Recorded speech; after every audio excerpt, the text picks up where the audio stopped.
सभी का मैं हूं आपके साथ आस्था कौशिक। बुलेटिन की शुरुआत करते हैं। इस वक्त एक बड़ी खबर आ रही है। यूपी में एमएलसी चुनाव से जुड़ी हुई बड़ी खबर है। ये एमएलसी के लिए बीजेपी के 6 उम्मीदवारों के नाम का ऐलान कर दिया गया है। जहां बस्ती से प्रदेश महामंत्री सुभाष यदुवंशी को टिकट दिया गया है, तो शैलेंद्र सिंह सुल्तानपुर से उम्मीदवार बनाए गए हैं। अविनाश चौहान कानपुर से प्रत्याशी घोषित किए गए हैं, तो वाराणसी से डॉक्टर सुदामा पटेल भी प्रत्याशी बनाए गए हैं। मिर्जापुर की बात करें तो यहां से विनीत सिंह अब उम्मीदवार होंगे। जौनपुर से ब्रजेश सिंह प्रिंशु उनको प्रत्याशी बनाया गया है। बीजेपी ने घोषित कर दिए हैं सभी 36 सीटों के लिए उम्मीदवारों के नाम। तो उत्तर प्रदेश में एमएलसी का चुनाव होने जा रहा है, उसके लिए उम्मीदवारों की लिस्ट लगातार सामने आ रही है। ताजा लिस्ट जो भाजपा की तरफ से सामने आई है उसमें 6 उम्मीदवारों के नामों का ऐलान हुआ है, जिसमें कि बस्ती से प्रदेश महामंत्री सुभाष यदुवंश को टिकट दिया गया है। शैलेंद्र सिंह सुल्तानपुर से उम्मीदवार बनाए गए हैं। अविनाश चौहान कानपुर से चुनाव लड़ेंगे। वाराणसी से डॉक्टर सुदामा पटेल प्रत्याशी होंगे। मिर्जापुर से विनीत सिंह उम्मीदवार होंगे और जौनपुर से ब्रजेश सिंह प्रिंशु प्रत्याशी बनाए गए हैं। तो कुल मिलाकर अब तक 36 सीटों के लिए उम्मीदवारों का जो नाम है उनका ऐलान कर दिया गया है। और ये वो पूरी लिस्ट हम आपको दिखा रहे हैं स्क्रीन पर, कौन कहां से उम्मीदवार बनाया गया है। और फिलहाल 6 लोगों का नाम सामने आया है। 6 उम्मीदवारों के नाम का ऐलान किया गया है, जिसके बाद सभी 36 सीटों के लिए उम्मीदवारों के नाम का ऐलान भाजपा की तरफ से कर दिया गया है।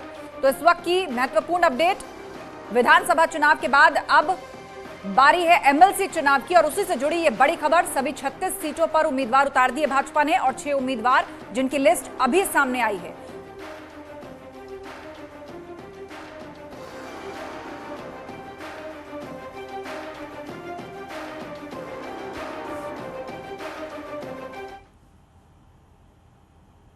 और अब रुक करेंगे अगली खबर का। गोरखपुर में आरएसएस प्रमुख मोहन भागवत आज गोरक्षा प्रांत के प्रचारकों के साथ बैठक कर रहे हैं, और इस बैठक में गोरखपुर प्रांत के कुल मिलाकर 60 प्रचारक जो हैं वो शामिल हैं। संघ के प्रचारक मोहन भागवत के सामने अपना प्रेजेंटेशन वो सभी रख रहे हैं। गोरखपुर के दौरे पर है संघ प्रमुख मोहन भागवत, और कुल मिलाकर 60 प्रचारक इस बैठक में शामिल है, जो कि प्रेजेंटेशन रख रहे हैं मोहन भागवत के सामने। गोरखपुर दौरे पर मोहन भागवत और करीब 60 प्रचारक गोरक्ष प्रांत के इस बैठक में शामिल हैं, और कहा यह जा रहा है कि वो प्रेजेंटेशन इस वक्त मोहन भागवत के सामने दे रहे हैं। इसकी रीढ़ कहे जाने वाले कार्यकर्ताओं के साथ आज संघ प्रमुख मोहन भागवत बैठक कर रहे हैं। गोरखपुर के इस माधोधाम में उनकी बैठक चल रही है। गोरखपुर प्रांत में कुल 60 से अधिक जो प्रचारक हैं उनके साथ बैठक कर रहे हैं। प्रशासनिक दृष्टि से आरएसएस ने जो है इन 10 जिलों को कुल अपने हिसाब से 21 जिलों में बांट रखा है। गोरखपुर और बस्ती मंडल के जो प्रचारक हैं आरएसएस के, वो इस बैठक में शामिल हैं, और इन प्रचारकों से को जो दिशा निर्देश दिया जा रहा है कि संघ की जो विचारधारा है उसको किस तरीके से लोगों तक पहुंचाया जाए, गांव-गांव पहुंचाया जाए, गली-गली पहुंचाया जाए। इस दृष्टिकोण को लेकर आज मोहन भागवत विशेष दिशा निर्देश अपने प्रचारकों को दे रहे हैं। 2024 के लिए भी ये बैठक महत्वपूर्ण मानी जा रही है, क्योंकि जो प्रचारक हैं वही संघ के विचार को लोगों तक पहुंचाते हैं। और खबर यह भी आ रही है कि संघ प्रमुख मोहन भागवत लखनऊ भी जाएंगे। 28 मार्च से 2 दिनों के दौरे पर लखनऊ रहेंगे संघ प्रमुख मोहन भागवत। संघ की संगठनात्मक बैठकों में शामिल होंगे मोहन भागवत। संघ की शाखाओं के विस्तार और सेवा कार्यों पर बैठक करेंगे। 28 मार्च से 2 दिनों के दौरे पर हैं मोहन भागवत, लखनऊ जाएंगे, और यहां पर संगठन से जुड़ी हुई जो बैठकें हैं उसमें वो शामिल होंगे। संघ की जो शाखाएं हैं उनके विस्तार और जो सेवा कार्य उनके द्वारा किया जाता है उससे संबंधित वो बैठकें भी वहां पर करेंगे। तो 2 दिनों के दौरे पर लखनऊ भी रहने वाले हैं मोहन भागवत, जहां पर संगठन से जुड़ी हुई बैठक में वो हिस्सा लेंगे। संघ की जो शाखाएं काम करती हैं और जो सेवाएं उनके माध्यम से की जाती हैं उससे संबंधित ये बैठक बताई जा रही है।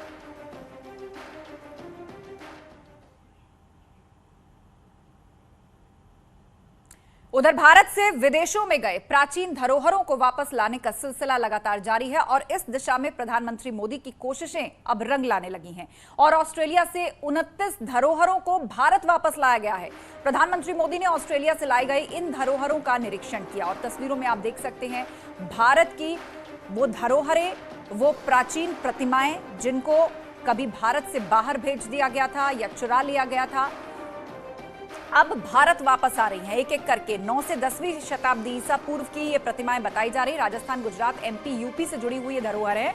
और इतना ही नहीं, तमिलनाडु, तेलंगाना और पश्चिम बंगाल से भी इनको चुराया गया था। ऑस्ट्रेलिया से कुल मिलाकर ऐसी 29 धरोहरें वापस लाई गई है, जिसमें शिव से लेकर शक्ति, भगवान विष्णु तक की प्रतिमाएं शामिल हैं। और ये सभी 9 से 10th सेंचुरी बिफोर क्राइस्ट की हैं। प्रधानमंत्री मोदी ने निरीक्षण किया उन तमाम प्रतिमाओं का जिनको अब भारत वापस लाया गया है। इससे पहले भी कई प्रतिमाएं जो हैं वो भारत वापस लाई गई हैं, जो अंतर्राष्ट्रीय बाजारों में या तो तस्करी के माध्यम से पहुंच गई थी या फिर किसी न किसी देश में जहां तहां ये रखी हुई थी, उनको प्रधानमंत्री मोदी के प्रयासों द्वारा अब एक एक करके भारत लाया जा रहा है। और इसी कड़ी में अब ऑस्ट्रेलिया से लाई हुई 29 धरोहरें भी जुड़ गई हैं। ये देखिए, ये वही प्रतिमाएं हैं, सब की सब 9 से 10 शताब्दी ईसा पूर्व की। इनकी कलाकृति देखिए, भारतीय कला, इतिहास और अध्यात्म का लोहा जिसे पूरे विश्व ने माना, उनकी निशानियां हैं ये प्रतिमाएं।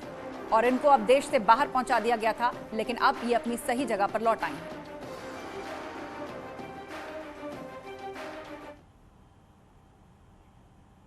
और इसी के साथ इस बुलेटिन में बस इतना।